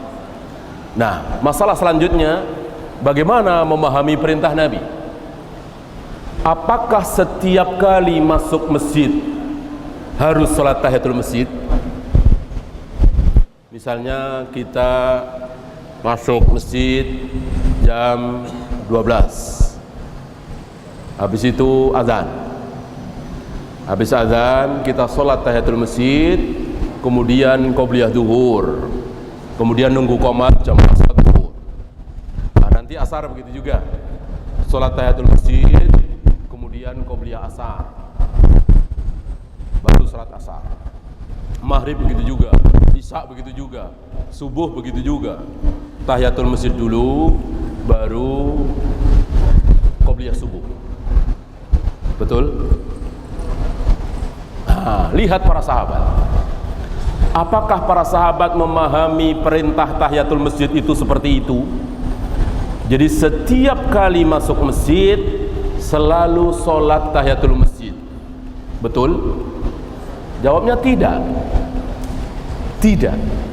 Tidak ada riwayat para sahabat sholat tahiyatul masjid kemudian qobliyah subuh, sholat tahiyatul masjid kemudian qobliyah zuhur, sholat tahiyatul masjid kemudian qobliyah asar, dan begitu seterusnya. Tidak ada.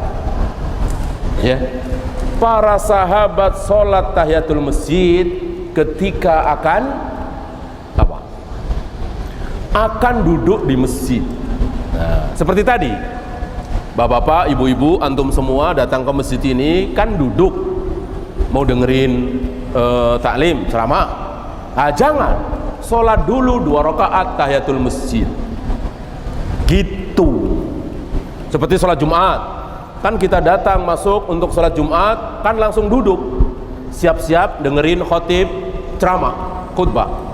Jangan, sholat tahiyatul masjid dulu, baru duduk. Gitu.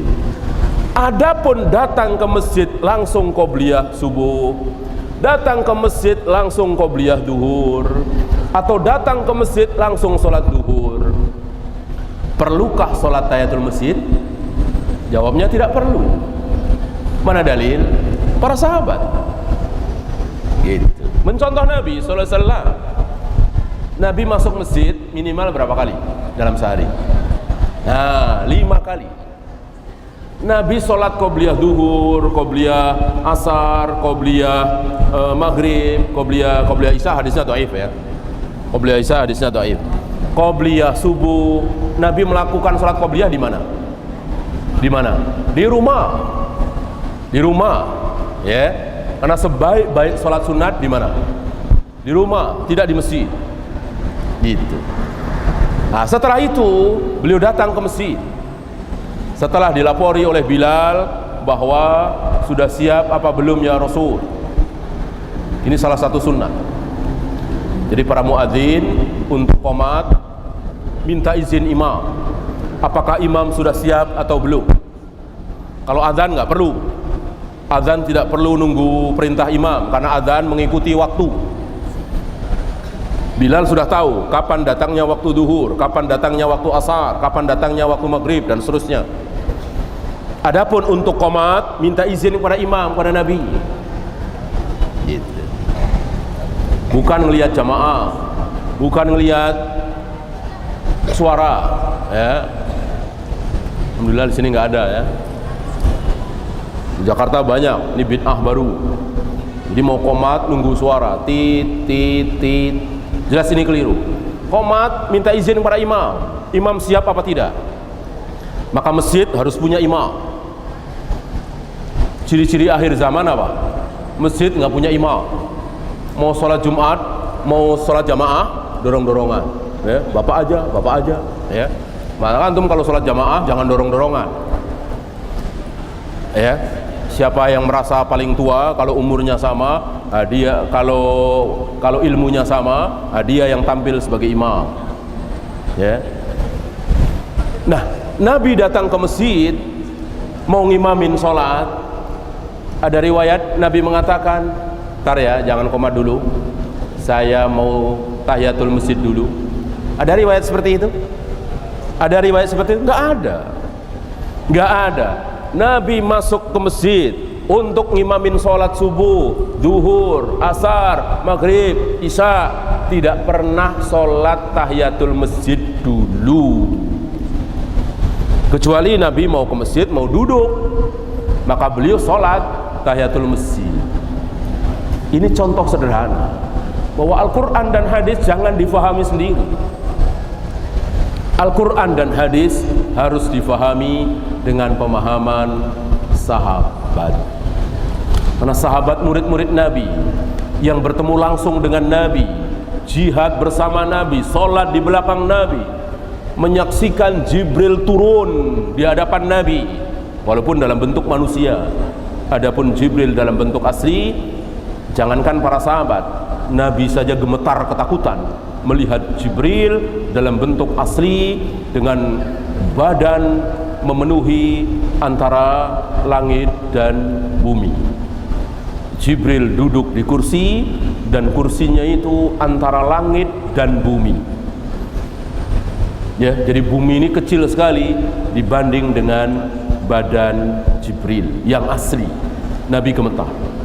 Maka Jibril sering datang kepada Nabi dalam bentuk manusia, disaksikan oleh para sahabat, berpakaian serba putih, berambut sangat hitam, tersisir rapi, tidak ada tanda-tanda bekas perjalanan, disaksikan oleh para sahabat, menempelkan dengkulnya ke dengkul Nabi, meletakkan kedua tangannya ke paha Nabi, lalu bertanya, akhbirni anil Islam, akhbirni anil iman, dan seterusnya.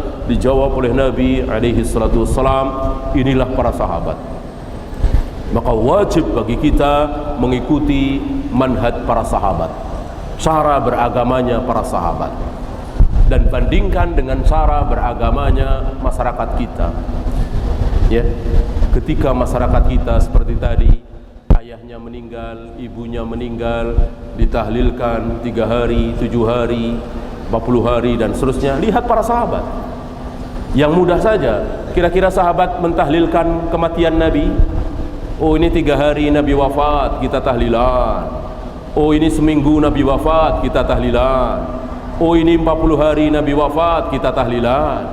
Enggak ada riwayat seperti itu. Ya. Mungkinkah kita lebih faham dari sahabat? Lebih pintar dari sahabat dalam beragama ini? Tidak mungkin. Maka wajib bagi kita hanya mencontoh Rasul dan para sahabat. Apa yang mereka contohkan, gigit dengan gigi geraham. Apa yang tidak pernah dicontohkan, jauhi. Ya, ya, kita sisakan waktu mungkin setengah jam atau 25 menit untuk bersoal jawab. Silakan, barangkali ada pertanyaan yang ingin antum tanyakan.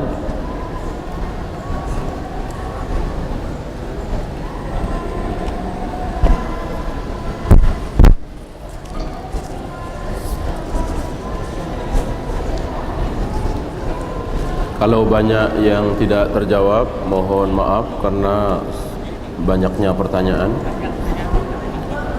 Waktunya tidak terlalu panjang.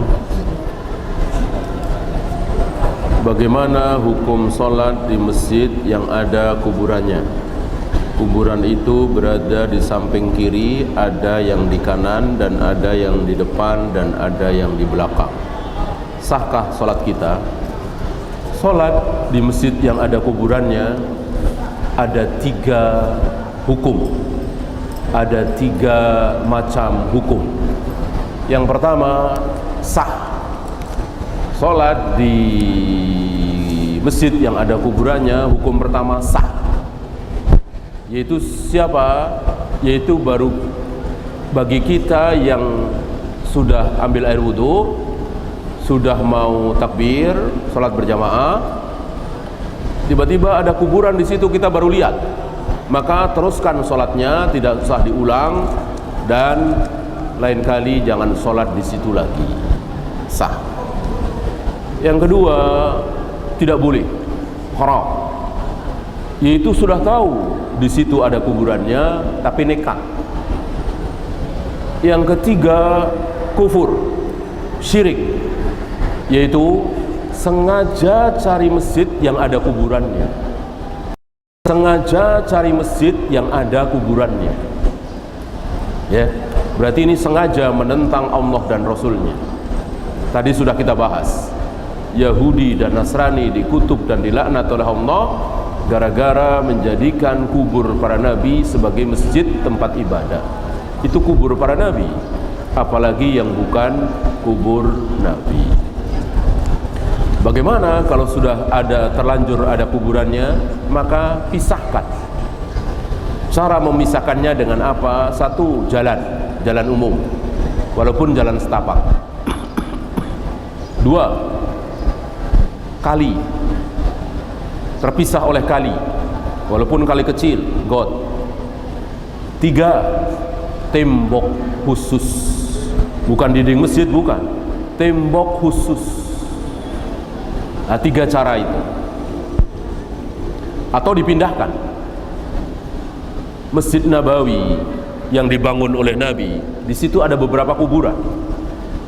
Nabi memerintahkan para sahabat untuk menggali kuburan itu, tulang belulangnya dipindahkan ke tempat lain. Lalu di atas tanah bekas kuburan itu beliau membangun Masjid Nabawi. Ya. Apakah suara panggilan azan sebagai pertanda masuknya waktu sholat masih relevan saat ini, mengingat sudah ada handphone dan seterusnya yang ada suara azan? Jelas, ya. Justru yang ada di handphone itu tidak terpakai, nggak ada, ya, nggak ada gunanya. Yang berguna itu yang ada di menara-menara masjid, di pengeras suara, itu yang berguna, ya. Maka antum sedang nyantai, tiba-tiba handphone berbunyi suara azan, ya, dijawab jangan, matikan, bid'ah, ya, nggak ada seperti itu, ya. Dan jangan dibikin itu ringtone, ini menghina. Kalau antum lagi di WC gimana? Lagi di WC, celananya lagi dicantalin, Allahu Akbar di WC, ya jangan. Semangat Islam itu harus dengan ilmu, jangan semangat doang, harus pakai ilmu, ya. Lihat anak-anak muda yang pakai semangat doang, bom sana, bom sini, Indonesia negara kafir, presiden kita kafir. Itu anak muda yang pakai semangat doang, nggak pakai ilmu, ya. Maka jangan pakai. Termasuk bacaan Al-Quran, jangan, itu menghina. Nah, maka azan yang sah, azan di masjid, itu yang harus kita jawab. Dan itu syiar Islam terbesar. Kalau di handphone bukan syiar Islam. Yang syiar Islam itu yang di masjid.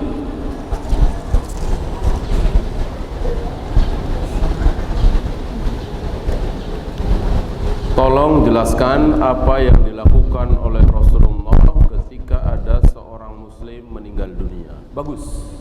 Yang pertama yang dilakukan oleh Nabi, memandikannya. Setelah memandikan, mengkafaninya.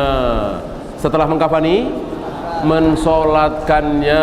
Setelah mensolatkannya, menguburkannya. Setelah menguburkannya, ada wasiat di atas kubur, ada tausiah di atas kubur. Beberapa riwayat menyatakan bahwa Nabi berbicara di atas kubur. Salah satunya, limisli hadzal yaum fa'iddu. untuk hari seperti ini hendaklah kalian bersiap-siap. Hendaklah kalian mempersiapkan diri dari sekarang untuk hari seperti ini.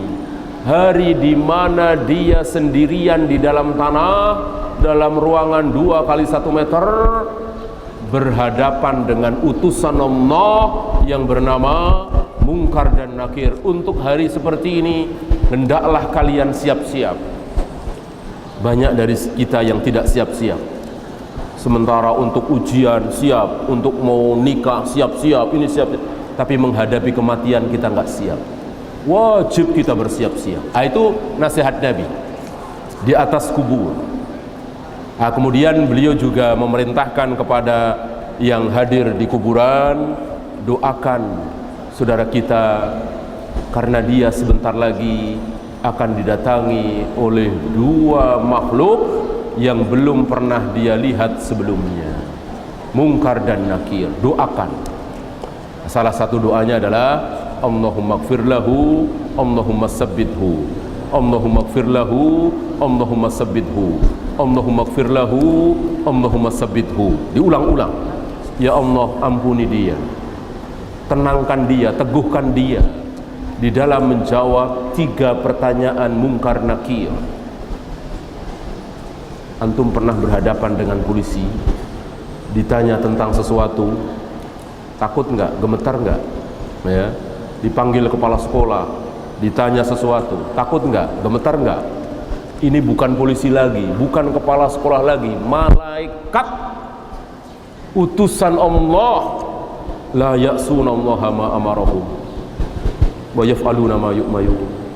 Ya, yang tidak pernah bermaksiat kepada Allah, yang tidak punya belas kasih, datang kepada kita dan akan bertanya, menguji kita. Ya, maka doakan. Setelah itu pulang. Ada yang dilakukan oleh Nabi sampai di rumah? Enggak ada. Ya, kembalikan meja kursi ke tempat semula. Jangan ada tenda. Ini bukan hajatan, ini bukan pesta, ini kematian. Tidak pantas kematian bikin tenda, masak-masak.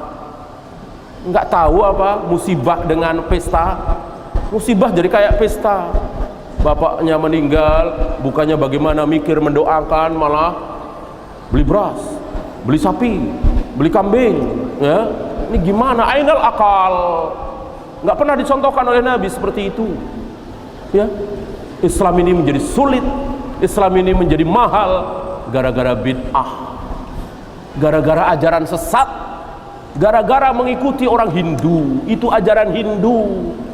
Ada 3 hari, 7 hari, 40 hari, 100 hari, itu ajaran Hindu, bukan ajaran Nabi SAW.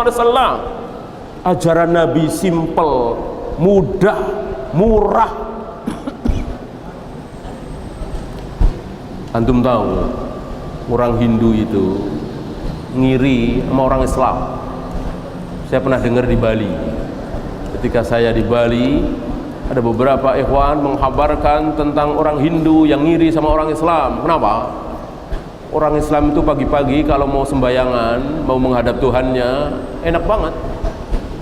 Tinggal basah-basahin tangan, kaki, muka. Dia nggak tahu namanya wudu ya. Habis itu nungging, ya, nungging, ya kan, berdiri, ya, nggak pakai biaya. Kami orang Hindu pagi-pagi kalau mau ibadah sama Tuhan minimal 30.000, minimal 30.000 keluar. Menyan, kembang, dupa, ya, harus beli ini minimal 30.000. Itu kalau mau jadi orang baik, pagi-pagi hilang 30.000. Kan mendingan buat sarapan, lontong sayur, nasi uduk, ya, 30.000 lumayan, bisa 2 orang 3 orang. Ini buat sembayangan. Udah begitu sesat lagi, ya kan? Udah sesat, bayar. Memang kebanyakan begitu, yang sesat itu bayar. Antum tahu aliran-aliran sesat itu ujung-ujungnya, aliran-aliran sesat itu ujung-ujungnya duit, ngaji pakai bayar, setoran, iuran. Umumnya yang sesat itu ujung-ujungnya duit. Berbeda dengan dakwah salaf, dakwah sunnah, nggak ada. Ya, nggak ada itu seperti itu. Nah, salah satunya kematian ini mudah, simpel. Ketika mayat sudah dikubur, selesai, nggak ada apa-apa lagi. Lupakan kematian. Kita tidak disuruh mengingat-ingat kematian. Ya, langkah masih panjang. Anak kita sudah meninggal, ya sudah. Ayah kita sudah meninggal, suami kita sudah meninggal, istri kita sudah, ya sudah. Ngapain? Sudah ditakdirkan meninggal. Begitu. Bukan mengingat-ingat kesedihan. Ini kan diingat-ingat kan. 3 hari ingat lagi, 7 hari ingat lagi, 40 hari ingat lagi. Ya, mengingat-ingat kematian tidak baik. Yang disuruh ingat-ingat itu apa? Ajarannya, wasiatnya, tulisan-tulisannya. Nah, itu. Apakah kita disuruh mengingat-ingat kematian Nabi? Enggak. Yang disuruh ingat-ingat itu apa? Ajaran Nabi, wasiat Nabi. Gitu. Bagaimana melakukan amar ma'ruf nahi mungkar kepada sekelompok orang Islam yang berbuat mungkar, bid'ah, dan menanamkan kebencian kepada kelompok lain? Nggak perlu. Selamatkan diri kita. Ya, ada kelompok sesat di situ. Udah, nggak perlu ya. Bukan urusan kita. Kecuali antum Pak Lurah, kecuali antum Pak Camat, kecuali antum Pak Bupati, itu urusan antum. Kita rakyat, ya. Biarkan. Yang penting selamatkan diri kita. Jangan ikut-ikutan mereka. Kita selamatkan anak istri kita, adik-adik kita. Jangan ikut kelompok sesat itu. Ya. La yukallifullahu nafsan illa wus'aha. Allah tidak akan membebani seseorang dengan beban di luar kesanggupannya, di luar kesanggupan kita. Ya. Mereka kan merasa benar, merasa pintar, merasa sebagai kiai, tokoh. Biarkan. Yang penting kita selamat. Ya. Antum tahu, dalam masalah agama, dalam masalah akhirat, orang yang harus kita nomor satukan siapa? Nah, ini kaidah lagi, kaidah ilmu. Dalam masalah agama, dalam masalah akhirat, orang yang harus kita nomor satukan siapa? Ayah kita, ibu kita, istri kita, anak kita, atau siapa? Jawab. Siapa? Diri kita. Diri kita. Ya. Jangan mempersilahkan kepada ayah, ibu, ya. Misal antum berdua dengan bapak antum di saf kedua, habis qomat, imam belum takbir, di depan masih kosong satu, ya. Antum masuk isi, apa antum persilahkan kepada bapak antum? Jawab. Nah, yang faham kaidah akan bisa jawab. Depan 01, saf pertama, antum berendeng dengan ayah antum di saf kedua. Saf yang pertama kosong harus diisi. Antum isi masuk dengan pelan-pelan. Apa antum persilahkan bapak antum? Jawabnya masuk pelan-pelan. Jangan persilahkan bapak kita. Kecuali bapak kita sudah maju, jangan ditarik. Ya. Kalau bapak kita diam saja, kita masuk. Kenapa? Ini agama. Ini ibadah. Orang yang harus kita nomor satukan adalah diri kita. Kecuali dunia. Antum butuh motor, antum sudah beli motor, bapak antum beli motor juga, bapak antum butuh motor, belum kebeli, antum ngalah, motor kasih ke ayah antum. Bagus apa tidak? Bagus sekali. Karena motor urusan dunia. Begitu juga makanan, minuman, pakaian. Tapi sholat tidak. Sholat urusan agama masing-masing. Orang yang harus kita nomor satukan diri kita, bukan ayah kita, ibu kita, dan seterusnya. Maka ada anak kaya raya, dia belum berangkat haji, malah ayah ibunya dihajikan. Bagus nggak? Nggak bagus. Nggak bagus. Kenapa? Kenapa? Hah? Haji urusan dunia apa urusan agama? Haji agama, ibadah. Orang yang harus kita nomor satukan siapa? Diri kita, bukan ayah kita, ibu kita. Haji bukan masalah pangkat, kedudukan, haji masalah ketaatan. Harus kita nomor satukan diri kita, bukan ayah kita, ibu kita. Ya, setelah kita, baru ayah kita, ibu kita, istri kita. Ya, kita harus paham. Saya carikan pertanyaan yang sesuai dengan tema dulu ya. Bagaimana sikap orang tua terhadap anak pada zaman sekarang ini yang sangat tidak mencontoh teladan Rasulullah sallallahu alaihi wasallam? Padahal kita ketahui Allah memerintahkan kita untuk meladani dan mencontoh teladan Rasulullah sallallahu alaihi wasallam. Ini kewajiban besar orang tua kita semua. Oleh karena itu, jangan perkenalkan anak kita kepada para artis, para tokoh, bintang film, ini itu. Perkenalkan anak-anak kita kepada Rasulullah sallallahu alaihi wasallam. Mungkin bapak-bapak, ibu-ibu jawab, saya nggak pernah memperkenalkan anak saya dengan para artis, nggak pernah saya. Iya, tapi dibiarkan anaknya nonton TV. TV yang dilihat Rasulullah apa para artis? Para artis, dia apal betul si Anu nikah dengan si Anu, selingkuh dengan si Anu, cerai dari si Anu, begini. Ya, sama Rasulullah nggak kenal. Ya, Rasulullah anaknya berapa? Mikir kan? Pakai mikir. Ya, anak tertua Rasulullah siapa? Pakai mikir. Ya, Rasulullah kunyahnya siapa? Pakai mikir kan? Ini pelajaran besar bagi kita. Ternyata kita belum memperkenalkan anak-anak kita dengan manusia termulia, manusia teragung yang wajib kita ikuti dan kita contoh, Nabi Muhammad sallallahu alaihi wasallam. Ya, ini pelajaran. Ini cambuk bagi kita semua, tamparan bagi kita semua. Betapa kita belum memperkenalkan manusia terbaik ini dengan anak-anak kita. Ya, perkenalkan sunnah-sunnah beliau, larangan beliau. Beliau kalau bangun dari tidur melarang kita mencelupkan tangan ke apa? Oh, tahu kan?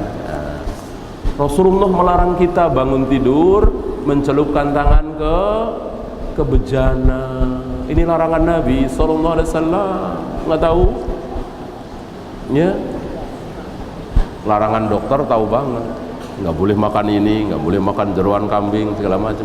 Larangan Nabi baru pertama memulai hidup di hari itu. Ya.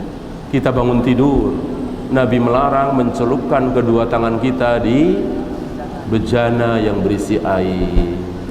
Harus dicuci dulu. Apa kata Nabi? Karena kalian tidak tahu tanganmu bermalam di mana. Ya, sabda Nabi sallallahu alaihi wasallam.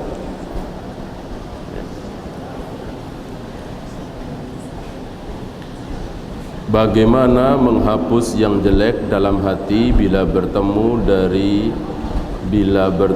dari majelis taklim? Apa ini?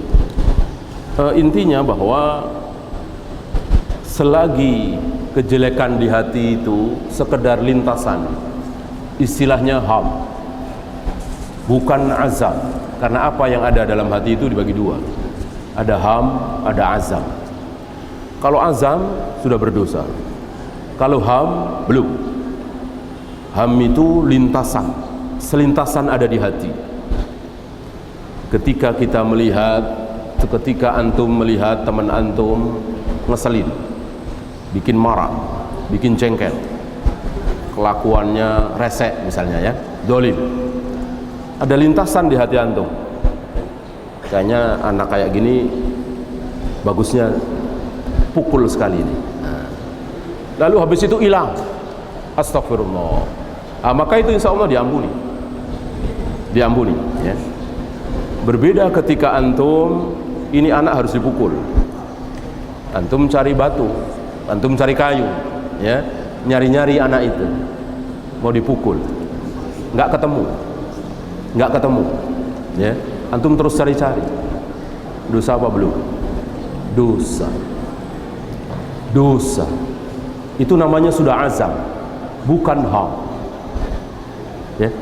Apa yang ada di hati dibagi dua.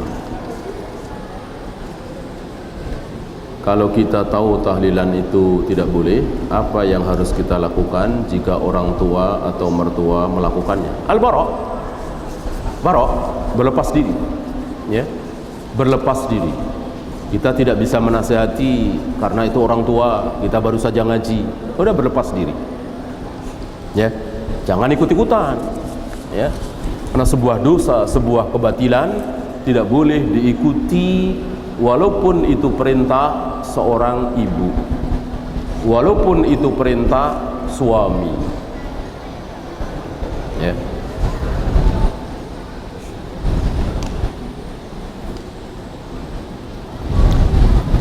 Kita disuruh mengucapkan sami'na wa ata'na, tapi kita disuruh berfikir, afala ta'qilun. Bagus, pertanyaan bagus, ya. Sekarang siapa yang lebih berakal ketika disuruh oleh Allah langsung ngerjain apa pikir-mikir? Yang lebih berakal yang mana? Jawab. Mana yang lebih berakal? Yang langsung kerjakan. Mikir berarti nggak berakal. Ente kira Allah itu siapa? Nah kan nggak berakal kan? Sekarang begini, nggak usah Allah, dokter. Antum datang ke dokter, antum sakit, meriang, menggigil. Antum dikasih resep sama dokter, obat ini, ya. Antum melihat resep itu, antum mikir-mikir, ya, ini bener apa enggak resepnya ini, ya? Kok tulisannya jelek amat, nggak bisa dibaca, ya? Udah begitu obatnya kecil-kecil banget, ya. Padahal sakit saya ini. Kira-kira antum berakal apa tidak kalau begitu? Nggak berakal. Ente kira dokter itu siapa? Kan dia sudah belajar bertahun-tahun. Ente nggak tahu apa-apa tentang kedokteran. Justru kalau ente berakal, langsung beli. Apalagi ini Allah. Masuk waktu? Masuk waktu? Ya? Belum? Kalau belum, kita lanjutkan sedikit. Kita sampai masuk waktu zuhur, ya.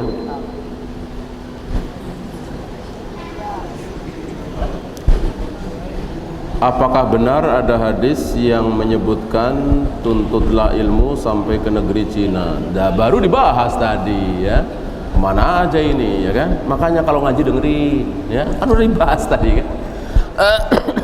Utlubul ilma walau bisin, carilah ilmu walau sampai ke negeri Cina. Ini bukan hadis, ini bukan sabda Nabi, itu hadis palsu, itu merendahkan kaum muslimin, merendahkan Nabi sallallahu alaihi wasallam.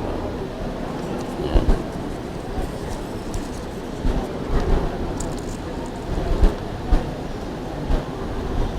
Apa yang membedakan atau bagaimana cara membedakan antara hadis sahih dari Nabi dengan hadis palsu? Barusan kita bahas ini, ya, seperti dokter tadi, ya. Bisa nggak antum? Nggak bisa. Antum bisa nggak membedakan ini resep palsu apa resep benar? Tentu nggak bisa, kan? Nggak tahu apa-apa. Apalagi hadis, tahu dari mana? Nggak bisa, ya. Maka belajarlah antum, duduk di majelis ilmu yang di situ membahas ini hadis sahih, ini tidak sahih, ini palsu, ya. Nggak bisa dengan ciri-ciri, ya. Apa antum dikasih tahu oleh dokter cara membedakan obat asli dengan obat palsu begini? Nggak bisa, nggak bisa. Serahkan kepada dokter, ya. Bagus pertanyaannya. Wanita lebih baik sholat berjamaah di masjid atau di rumah? Jelas di rumah, di rumah. Tapi bukan berarti tidak boleh sholat di masjid. Boleh, ya.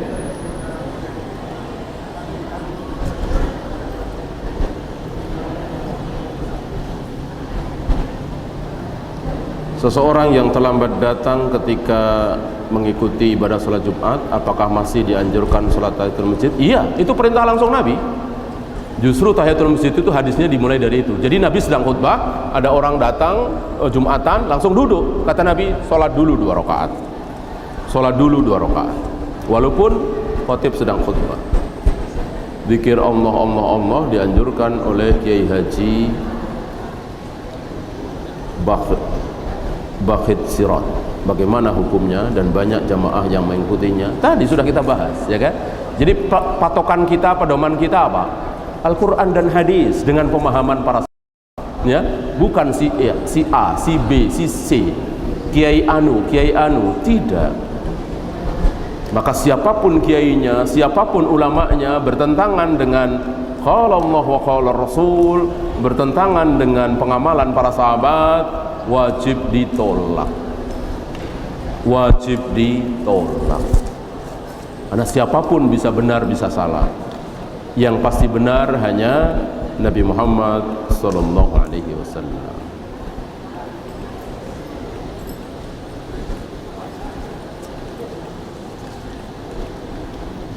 Bagaimana dengan ISIS? Ini Khawarij yang kita bahas tadi. Jadi anak-anak muda yang hanya dengan semangat.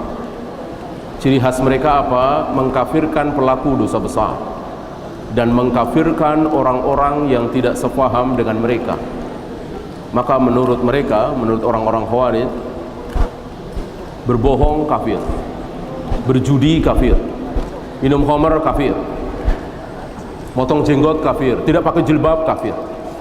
Ini akidah sesat dan menyesatkan, manhaj yang sangat-sangat buruk, ya. Dan jangan takut, kalau betul mereka ini Khawarij, pasti akan kalah. Itu sudah disabdakan oleh Nabi. Nabi bersabda dan diulang-ulang sabda beliau, kullama dhahara minhum qarnun kuti, kullama dhahara minhum qarnun kuti. Setiap kali mereka muncul akan dihabisi, setiap kali mereka akan muncul akan dikalahkan, muncul dikalahkan. Dan begitu sepanjang zaman. Belum pernah ada sejarah mencatat orang-orang Khawarij menang. Mereka selalu kalah, belum pernah menang. Kalau Mu'tazilah, Asy'ariyah, Maturidiyah, Rafidhah ada yang menang jadi pemimpin, tapi Khawarij tidak ada. Ya, mungkin waktu sudah habis, kita siap-siap sholat zuhur. Mudah-mudahan kita mendapatkan manfaat dari pertemuan kita yang singkat ini. Yang benar dari Allah, yang salah dari saya. Kita akhiri, subhanakallahumma bihamdika asyhadu an la ilaha illa anta astaghfiruka wa atubu ilaik. Assalamualaikum warahmatullahi wabarakatuh.